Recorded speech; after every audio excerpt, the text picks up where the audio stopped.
الشارقة يلتقي مع الفيصلي اليوم في منافسات الجولة الثانية من دوري أبطال آسيا للموسم الجديد.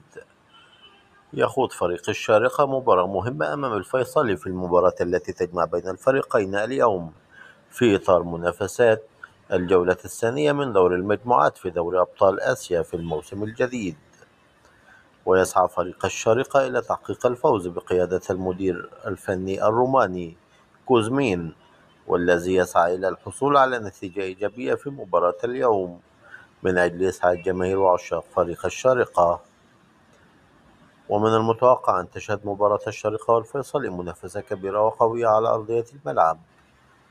تنطلق مباراة الشارقة والفيصلي في تمام الساعة 7 مساء بتوقيت السعودية، والثامنة مساء بتوقيت الإمارات العربية المتحدة أبو ظبي.